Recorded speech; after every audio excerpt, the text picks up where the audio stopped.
question was, what kind of emotional imprint do you want to leave? I love the way that they termed it emotional legacy, because it's essentially, what am I leaving behind? What emotions do these people have that I'm leaving behind? So to be intentional about that connection, tone, body language, words can change the course of someone's day. Welcome to Lead Like a Girl, where we are empowering everyday women through our stories. I'm your host, Jessica Smith, and I began this journey by sharing my life story. Now, I've joined forces with my longtime friends, Jamie and Corlin, to keep this party going. We met many years ago as young sales girls in our 20s, driven and quickly rising to the top of our industry. As the years went on, life happened, and we all found ourselves in new companies and completely different industries, still striving for success in it all. Career, family, faith, fun. Now, it wasn't easy, but we never stopped moving. Get ready for our real conversations, inspiring stories, and our big life lessons as we share it all. The good, the bad, and the funny. Welcome to Lead Like a Girl. Hello, hello. Welcome to Lead Like a Girl, where we are trying to empower everyday women with our stories. My name's Jamie. I am here with my two best friends, Jessica and Coralyn. Hi, guys. Hello. Hello. Hello. Before I start, I just wanted to say thanks so much to everybody who's been commenting and sending us messages and just giving us their stories and their opinions on some of the things that we talk about. It's really fun. If you haven't jumped on our website, it's leadlikeagirllab.com. You can buy merchandise on there. You can email us. You can listen to the episodes, or you can jump on our YouTube channel too, and you can watch us. So that's always fun, especially when That was one of a us is cry mouthful. laughing. That was a lot. You can get this cool hat that I'm wearing I today. love it. I Lead love Like a it. Girl podcast hat. Yeah, today, so today's episode is all about energy. So not like the kind of energy you get from, drinking coffee or something like that, but the kind of energy that you leave behind in a room after you've walked out. I recently was able to watch a motivational snip from a brother sister team, and she was her name's Ashley Smith, and she was talking a lot about how does she want people to feel after they've interacted with her. So I just thought, you could be you could be leading a team, you could be raising your family, you could just go out and about in your daily routine, but just the way that you show up emotionally and energetically can shift your whole life. It can shift the whole atmosphere in the room or where you're at. So, in this episode, we're going to talk a little bit more about that. We're going to talk about being intentional about the energy that we bring, and what we leave behind. And so, I have a question. It's a pretty easy one. How do you want people to feel when they're around you? Core. That's an easy question. Yeah, I want to give her the opportunity. Empowered, calm, energized, happy. So Yes. this is I love this topic, by the way, because I always get feedback, and a word that people use all the time when they give me feedback is energy. That is like a word people always say to me. So I love this conversation, and I like to leave people inspired. That is like my biggest, that is why I wake up every day, is because I just want to impact people. I want to make them inspired. I want to motivate them. I want to encourage them. I want to uplift them. And that is the energy that I hope to leave people with. So, yeah, I love this topic. When was the last time that you really you were shown, I inspired this person? Um, so I get people, I'm again, I'm just so thankful because I do some speaking engagements, and I swear there hasn't been one speaking engagement that I've done that someone hasn't reached out to me and said, "Oh my gosh, I heard you speak on this, that, or the other, and I was really inspired. Your story resonated with me. I have a similar story. I was encouraged by, you know, the word." So yeah, that probably happened to me a couple weeks ago, I was leading a prayer call in the morning, and someone called me after the prayer call. And I'm like, most of the time when I'm doing that, I'm like talking myself through my own shit. And someone says, "Yeah, I know exactly what you mean. And, thank you for saying that." But most of the time, I'm talking to myself too. So, Yeah. I I love had that. a How I about was you, out on Chloe? an event, and I also feel that especially when I'm at work, I try to be high energy, positive, because I'm trying to direct people to move in a direction, and nobody wants to Hmm. follow the Debbie Downer or the person that's super bossy. So I'm usually smiling, but I remember one of our field guys who was like a mechanic, right? He looked at me and he says, "If I could bottle up your energy and your positivity, we would make $1 million." Oh, yeah. yay. Yeah. Yeah. And so I I will be honest and transparent. That is not how I always show up.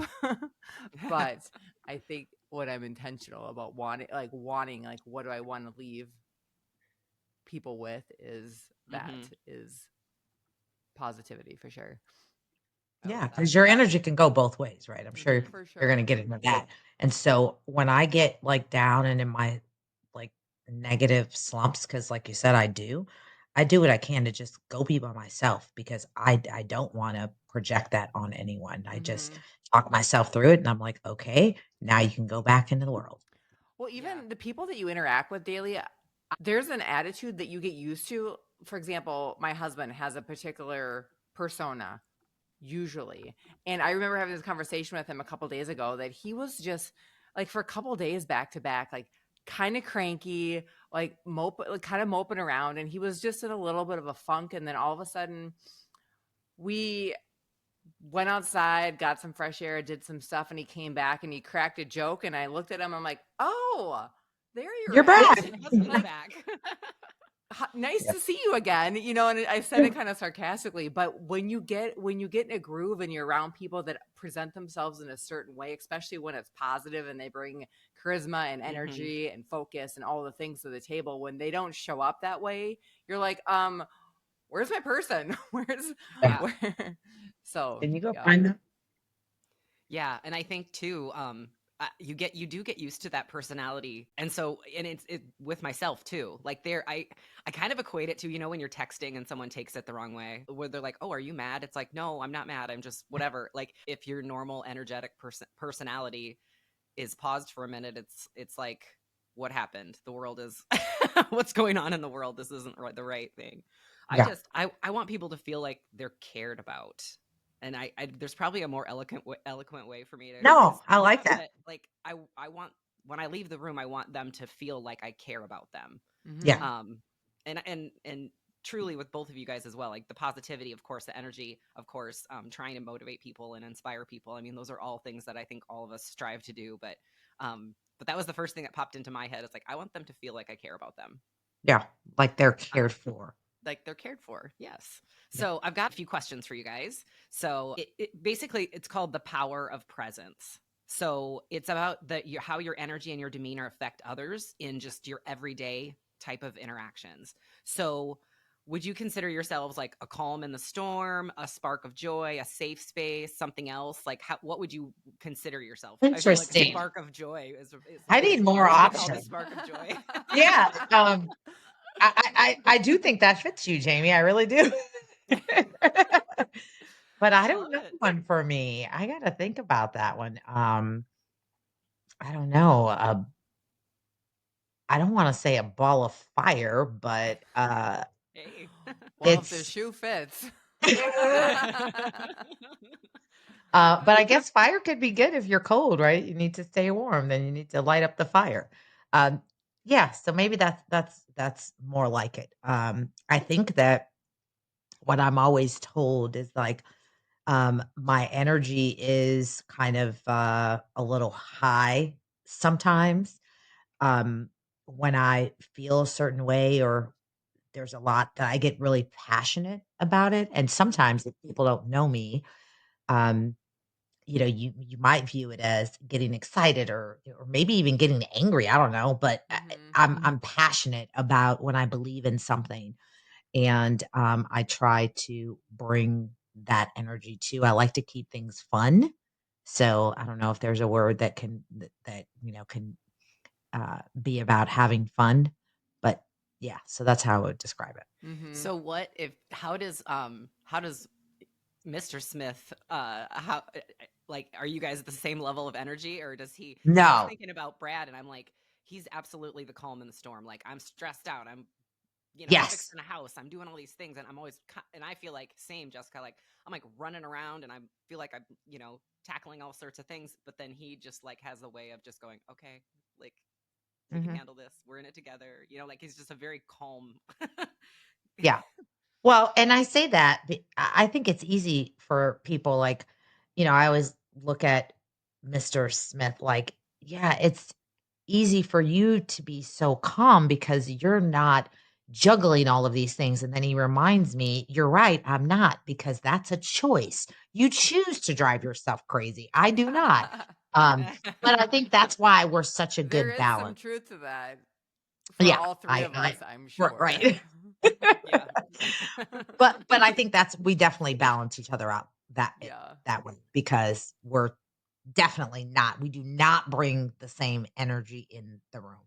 And people look at him and say, like, you're the perfect energy for her because it's a balance. There's a comedian, Nate Bargatze, and there's a joke, I'm gonna butcher it, but he talks about how he's the spender and his wife is super frugal. And so he's like he said you have to have two different types of people in a relationship or it's just not going to work. He's like, I'm the spender, she's the saver. If you have two spenders, you're going to be broke in an hour. If you have two Yeah. savers, all you're going to do is sit in a corner and just look at each other because we're not going to spend any money. And that holds true with personalities too, right? I think that Oh my gosh, yeah. you have to Yep. have somebody, and even energy wise, when we get intense and maybe we have an argument, my husband and I'm the yeller. My mom was yeller, my dad for sure yeller, and I feel like that's looking back in I just when I get angry, I raise my voice. And my Yeah. husband is very much monotone. Not monotone, but just, just level. Even keeled. Yeah. Yeah. And so when he yells, I'm like, "Okay. Ooh."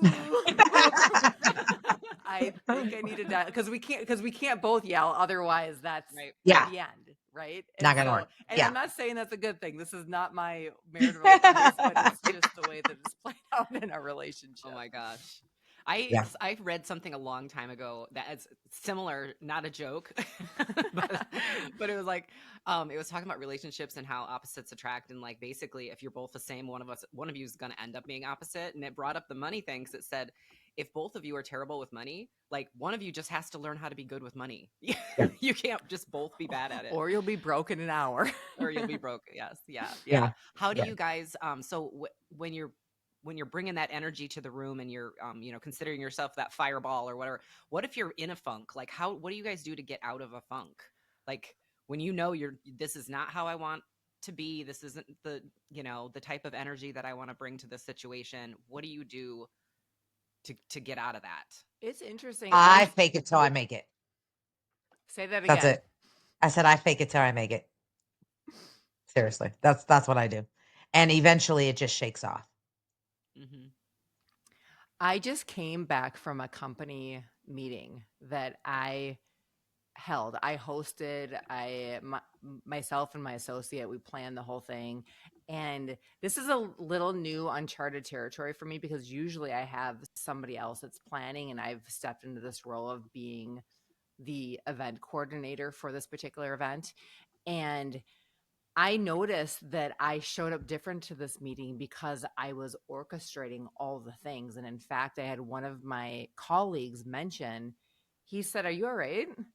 And I wondered why he asked me that. And I was thinking about it on my drive home that I thought, you know what, is I feel that I did show up different to this meeting. I wasn't my normal charismatic self, outgoing, talking to everybody because I had a responsibility. Like I had a different role to make sure Hmm. all the things were lined up, everyone was paid, everything happened according to plan. And so my level of distraction forced me to show up differently because I can't be the life of the party and make sure the wheels aren't falling off the bus.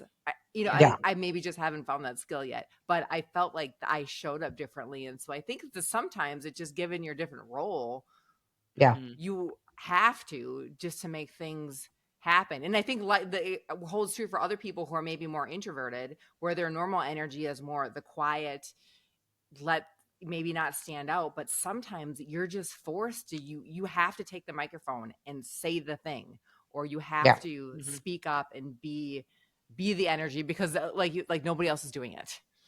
Yeah. Yeah. Yeah.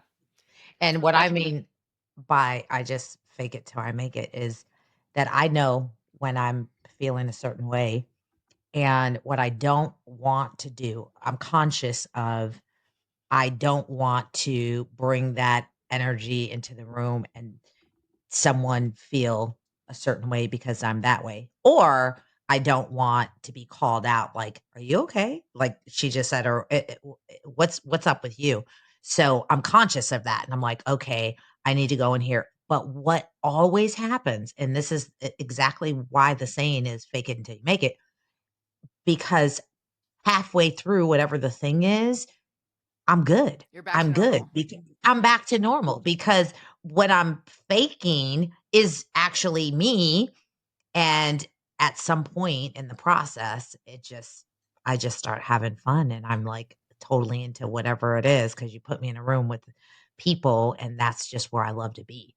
And usually I'm in a funk. And before I got in that room, I was by myself. And sometimes, and it's funny because I've heard people say, I need to go and get away from people and re energize myself. And that just sounds so crazy to me. And I'm like, I'm the opposite. When I'm alone, that's where sometimes I'm like, I need to get with people and re-energize myself. Hmm. So, yeah, I'm the total opposite. Like I need to get away and be by myself. There's been a handful of times even the last few years where I'm like I just need to go in my room and be alone for a while. Like I need to get away from people, you know. But I think some of that's your what you do for a living, you know what I mean? And like how many people are in your household and um it's I love that you said fake it till you make it too because like I just found myself in a situation at work where like you said Corlin, I'm leading a very important meeting and it's with architects and builders and engineers and there happened to be another person in the room who was one of my competitors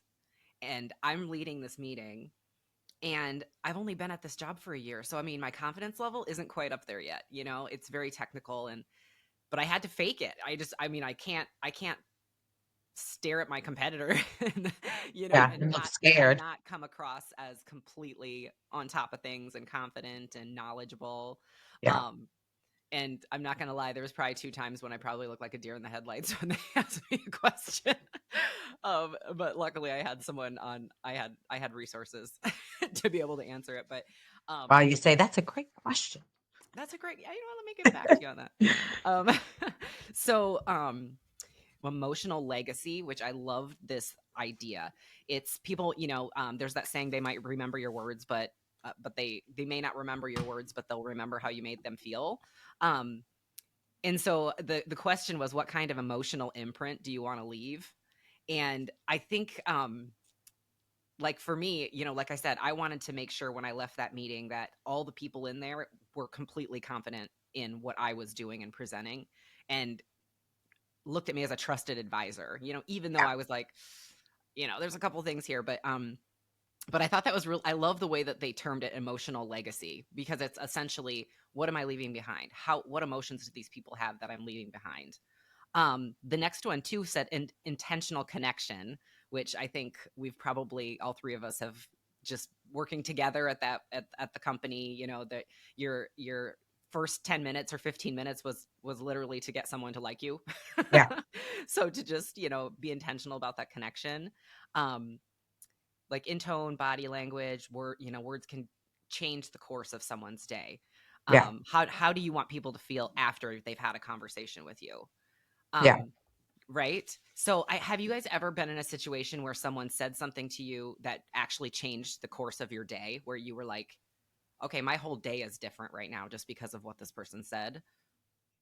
Absolutely. And I think it's also about being intentional. So I learned some years ago that mentorship was really important, and making sure that you had people that you checked in with. So I have mentors that I will talk to, especially during this season that I've been in. And sometimes I will talk to one and they will say something. As a matter of fact, most recently, I was talking to one of my mentors, and he's like, Jessica, I've told you this before, and maybe you need to write it down on your. He knows I have a lot of dry erase boards all around me. And he's like, maybe you need to write yourself a note on one of those dry erase boards. But you must have forgotten that there is no point of you praying about anything if you're going to worry about everything. And there's no point in you worrying about everything if you're praying about anything. And I was like, and he has said that to me so many times, but I haven't talked to him probably in like 8 months. And I'm like, dang.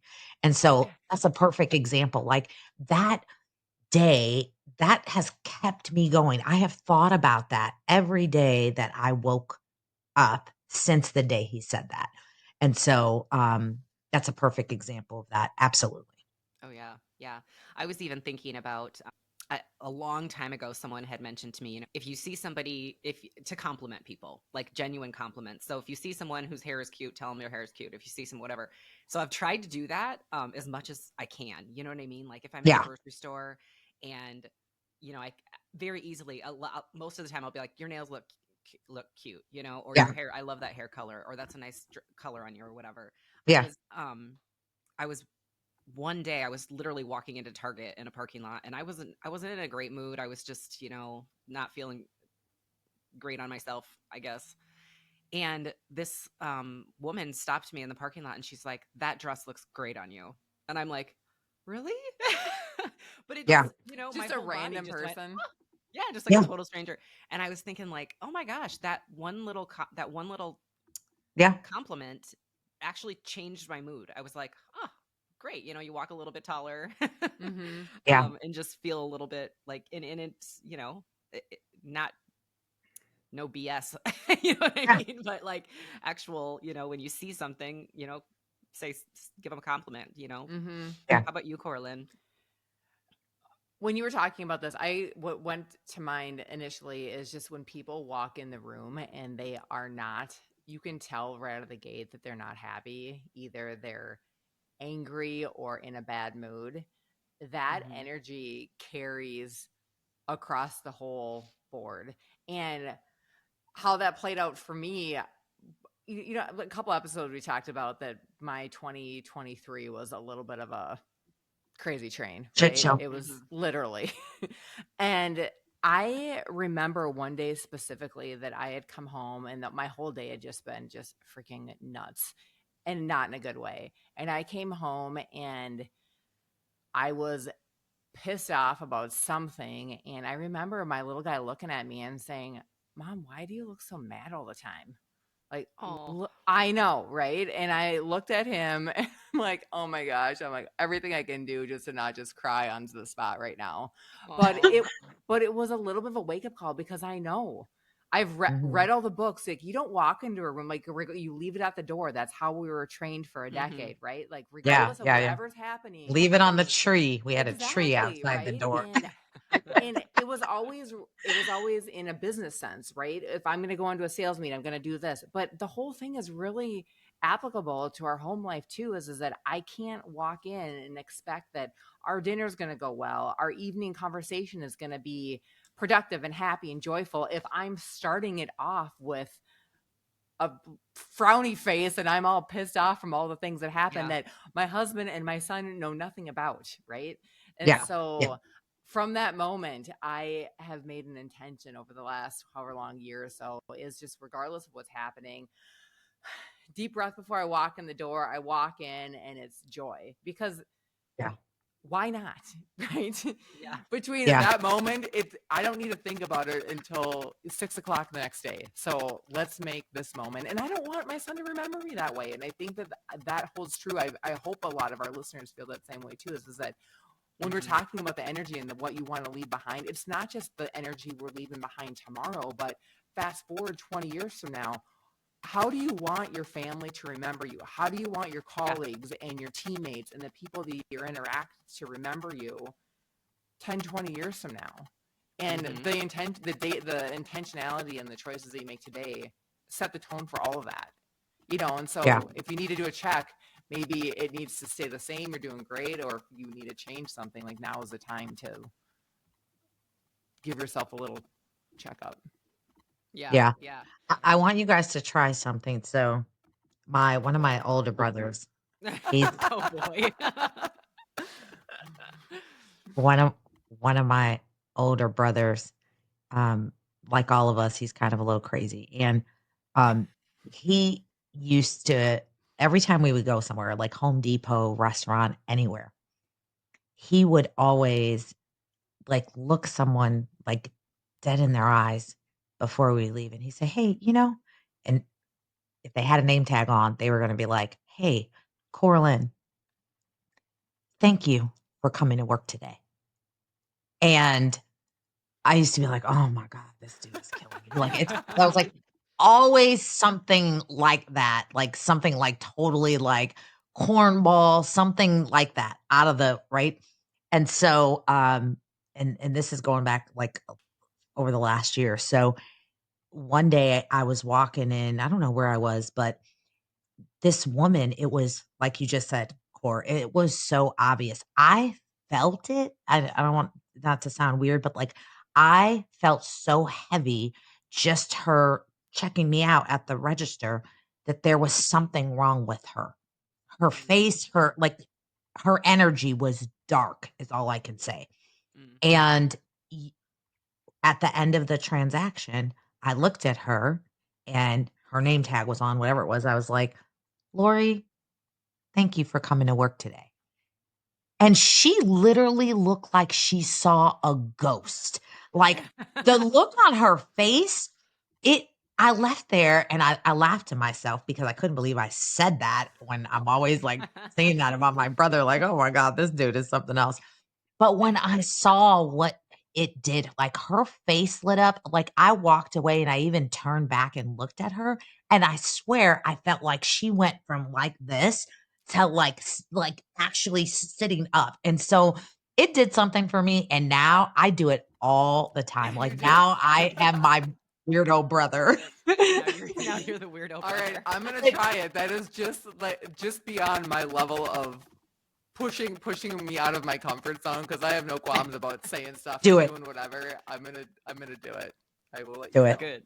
I Anyway, love it. so that reminded me Um of that when you said that that. that's great. I think, and it's gosh, if I'm in a bad mood, sometimes that helps me get out of a bad mood is by just trying to just, okay, you know what? I'm in a crappy mood right now, but I'm going to try to make somebody else happy. I'm going to Yeah. try to say something to them, and it helps you too because you feel good about it. Yeah. What about one of the other points I wanted to bring up was it's called authenticity versus performance. How do you balance showing up as your true self versus managing others' experiences? We've talked about this a little bit. Like you can't change other people. Like you can just Yeah. you're only in control of how you're going to react to the situation. But it's the difference between people pleasing and being emotionally generous, Yeah. which you guys know. I someone told me I was a people pleaser, and I was like, I am? What? I am? I did never considered myself that way Yeah. um until it was brought up. But I think people pleasing versus being just emotionally generous, where it's like I'm trying to be generous with my happiness, or I'm trying to be generous with my, like you said, motivation, or um what it wasn't motivation, what was that, inspiration. Yeah. So, What do you guys think about that? What would you consider the difference between people pleasing and being emotionally generous? so for me, I think it really starts with like the mindset and where your heart is. So if the thought is that I'm really just trying to make someone else happy, or that always saying yes because I never want to say no, I think that's the difference versus when you genuinely feel something in your heart and that's the reason behind it. So I think it's really at the core of the why behind it and what that feeling is of why you're doing it it makes a difference, if that makes sense. And Yeah. it's the Yeah. outcome, because if you're looking for affirmation or so showing up to be in service or be generous with somebody else, then I feel that's the difference. Is if I need you to be an approval of me or think that Mm-hmm. I need you to like me, and so I'm doing this nice thing and it's really about how I feel, which is an internal barometer. You have to Yeah. check how you're actually feeling, because you might actually on the outside show up the same way. I bring you dinner because you're sick. That's a nice thing to do. But am Right. I looking for affirmation? Am I looking for you to give me a pat on the back? Or if I set the dinner at your house and we're just moving on? Are you going above and beyond because I need you to know that I have value and that I matter? Or is it because I just want to do a good job and I wanted to make sure whatever point I'm trying to make right now is clear and concise and good, so I'm Mm-hmm. putting in the extra effort to make it so for our whole team. So Yeah. I think it has to Yeah. do with your intention behind it, and that the only person that would know that is yourself. Right. Yeah. Right. Right. And I think too, like just a takeaway from today, I just, I think asking yourself that question of how do I want people to feel when I leave the room? How do I want to make people feel when they're around me? And Right. then, for me, like I said, I want them to feel like I care about them. And so I really have to remind myself that, what my actions are my actions reflecting that goal of mine? And are my actions right now aligning with what my goal is or what my desire is, and that's to hopefully make people feel like they're cared about. um well, listen, do you guys have takeaways from today? We're almost about out of time here. Well, I love that we talked about this today because I think, for me, it's just a reminder to always be conscious of the energy that you bring in the room because it matters. And only we know what we're carrying, but we're always carrying some sort of energy that we bring into a room and it affects everyone there. So that's what I would say that we Mm-hmm. just a Mm-hmm. reminder of that just be conscious of that. And that doesn't mean that, we're all carrying something. But I think that we can be intentional if we're aware that we bring some sort of energy. It's something. Mm-hmm. What is it Yeah. that you want it to be? And how do you impact that before you walk in the room? Mm-hmm. Yeah, and I would add to that the energy that you bring is impacting the people that you have to interact with all the day, every Yeah. day, whether it's Mm-hmm. at home, whether it's in your workplace. And so we want to say it's completely altruistic, like it's all for everybody else. We want to impact other people, but let's keep in mind too, right, that you don't Right. want to self Yep. sabotage. That the energy that you bring is feeding off other people. So if you're crabby, they're crabby. You're going to be more crabby, Yep. and so it is a self-serving um, initiative to also show up well, show up positive, because again, you don't know where everyone is at, and so Yeah. help yourself to help others have their best day too. Yeah, Love yeah, it. I agree. You really don't. Just going back, you really don't know what anyone's going through. Nobody does, So, Uh-huh. well, thanks so much, you guys. I love this topic. I was so happy that I heard Ashley Smith talking about it, and I thought, oh, this will be a great thing to just good reminders for us. So again, if you guys, anybody listening, if you want to jump on our website, it's leadlikeagirllab.com. You can listen to us on all the different podcasts. Um, Medias, I don't know what do you I don't know what the right term is. All the places All you the can s- all the listen. places. All the Channels. channels, all the channels. Channels. And then Platforms. of course, if you want to look us up on YouTube, you can see the awesome merch that has presented itself in this tonight. Corlin's cup and Jessica's hat. So, but Lead Like a Girl podcast. yeah, yeah. So just think about, how are you going to lead like a girl this week? How do you want people to feel when you leave the room? And just thanks for listening. Thanks, guys.